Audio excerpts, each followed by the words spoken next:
Hi Flutes, Mrs. Ledwig here. Let's warm up our brain for first fundamentals, reviewing the first 5 notes in the musical scale. You'll notice that the last note that we're going to do is actually our note number 1. That's our lowest sound, that's our lowest pitch. But where we're starting is actually on our highest pitch that we know so far, note number 5. Note number 5 is on a line, and anytime a note is on a line, we say the funny sentence, every good burger deserves fries. Because it's the very last one, the very top one, it's the word fries, and we know we take the F from that word to help us remember that that note is F. Let's go through and sing this tune. We're going to hold the F for 4 beats, and then we're going to rest for 4 beats. I know that because this circle is called a whole note, and a whole note gets 4 beats.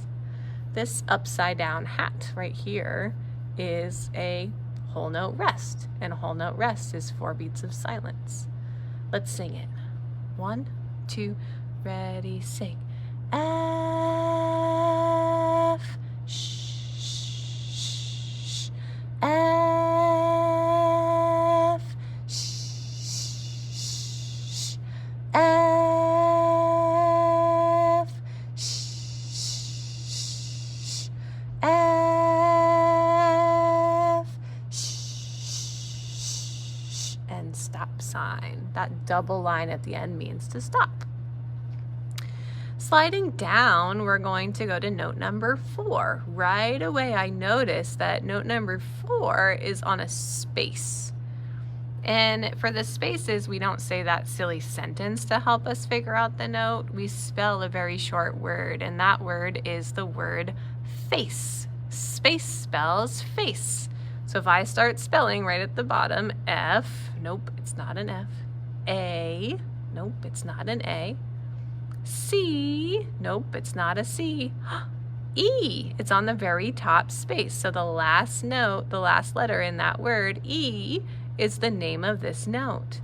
Now it has this little musical symbol right before it that's called a flat sign. So the actual name of this note is E flat. E flat. Let's go through and sing this tune. 1, 2, ready, do. E flat, shh, E flat, shh, E flat, shh, E flat, shh, and stop sign. Great. Zipping up to the top of this page, I can now see that I'm on note number 3. So I went 5 down to 4, now down to note 3 in our scale. Looks like it's on a line. So, and I can tell because the line goes right through that whole note. So I use that silly sentence. Every good burger deserves D. Now eventually, I won't need to say that sentence. I'll just remember, the top line's an F. Whoops, the 4th line's an E. Nope, a top line's an F. Sorry, the 4th line's a D. Okay, every good burger deserves D. Okay, let's go through and sing this one. Ready, go. D, shh, D, shh, D, shh, D, shh, and stop sign. All right, sliding down to the next lower pitch right here, I noticed that it's on a space, so I need to spell the word face. It's not on F, the first space. It's not on A, the second space. It's on C, the 3rd space. And again, eventually you'll just look at it and remember, that's a C. And this one's also on a space, but it's an E flat. Okay, but for now, if we need to remind ourselves, we can spell that word, F-A-C. This is a C. Let's sing it. 1, 2, ready, do. C, shh, C, sh, C, sh, C, sh, and stop sign. All right, last but not least is the very first note in our scale. And I'm looking way down here at the bottom of the page, and I notice that that is on a line. I can see the line going right through that note, which means I need that silly sentence again. Every good burger, B. It's on the B line, and it has that funny symbol, that musical symbol right before it, which is called a flat sign. So this note is called B flat.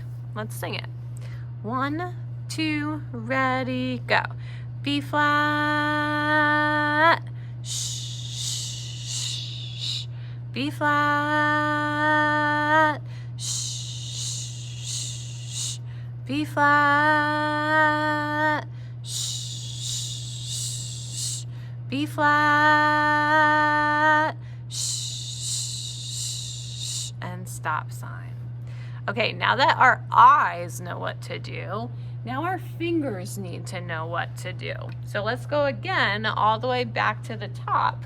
We're gonna prepare our brain like we did, and now we're gonna prepare our fingers all before we even blow.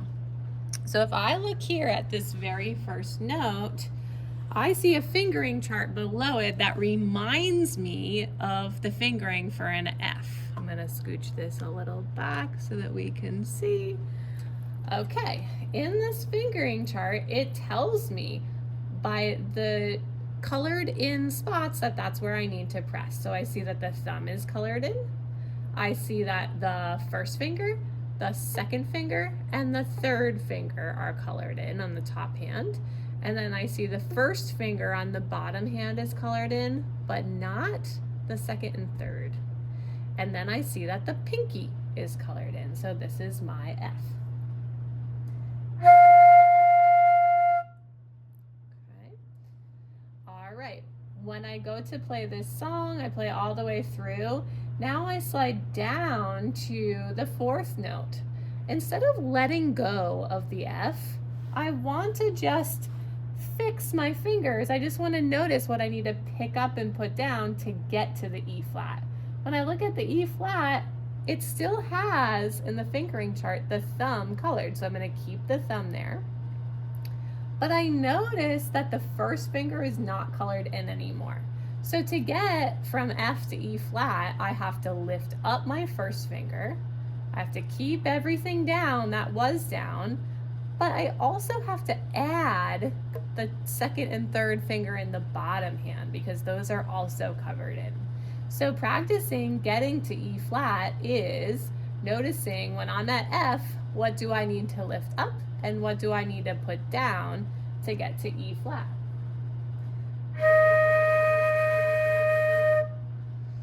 Okay, now let's get our fingers ready for song 3. Again, I want to notice from E flat, what do I need to lift up or put down in order to get to a D? Now, I find going from E flat to D pretty simple because the only difference is the pinky is not colored in. So E flat, the pinky is down, colored in, but for D, song 3, it's not, so I'm lifting it right up.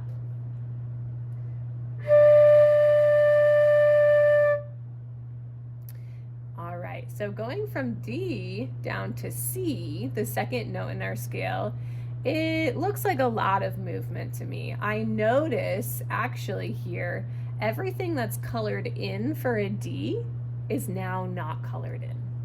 And everything that wasn't colored in for the D now is. So my pointer and pinky that were up for the D are now the only things that are down. It's a complete flip-flop. My pointer, pinky are going down while everything else is coming up. Now you can see my thumb resting here. When I actually put it up to my mouth, I don't need to do that, and we don't want to be doing that. We want to be able to lift it on and off freely. You can see my knuckle right here kind of supporting the flute. And when I push my face against the mouthpiece, against the head joint, it makes that a little easier to do. Okay, so going from D to C.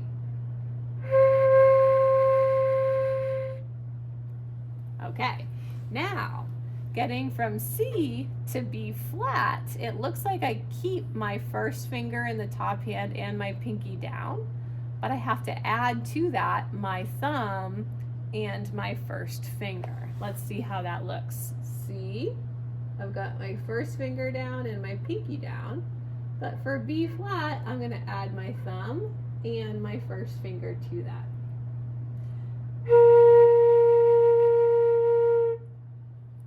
Great.